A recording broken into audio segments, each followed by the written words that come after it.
Sosok Aibda Kiswanto, polisi di pasar tewas usai duel tangan kosong dengan penimbun BBM ilegal. Sosok Aibda Kiswanto atau Aibtu Anumerta Kiswanto, polisi yang tewas saat bertugas di Kabupaten Pasir, Kalimantan Timur. Sebagai informasi, Aibda Kiswanto, NRP 82070510, meninggal dunia saat menjalankan tugas operasi penindakan BBM ilegal di RT 05 Desa Batu Botuk, Kecamatan Muara Komam, Kabupaten Pasir, pada Selasa, 17 Desember 2024, sekitar pukul 10.30 WITA. Polisi asal Lamongan, Jawa Timur ini sebelumnya berpangkat Aibda Kiswanto meninggalkan seorang istri bernama Rosalia dan 4 anak, 2 diantaranya masih balita.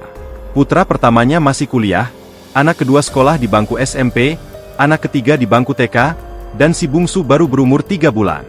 Suasana duka keluarga di Lamongan belum hilang, sebab pada Minggu, 22 Desember 2024, mendatang merupakan 100 harinya Samin, orang tua Kiswanto.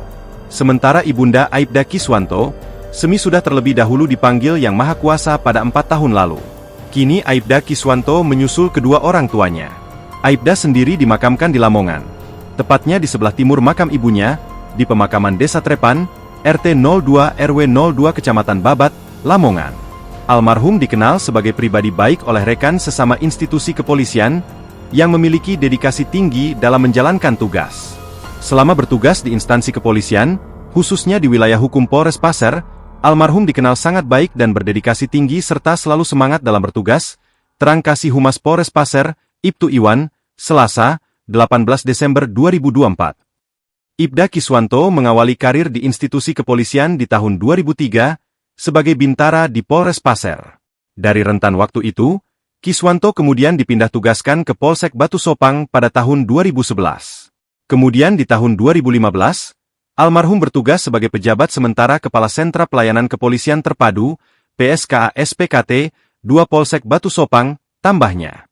Setahun mengemban jabatan itu, Kiswanto kemudian ditugaskan sebagai pejabat sementara, PS, Kanit Reskrim Polsek Batu Sopang. Jabatan tersebut melekat terhadap almarhum, terhitung sejak tahun 2016 sampai dengan tahun 2024. Hingga akhir hayatnya, almarhum menjabat sebagai PS Kanit Reskrim Polsek Batu Sopang di wilayah hukum Polres Pasir, Tutup Iwan. Download Tribun X sekarang, menghadirkan lokal menjadi Indonesia.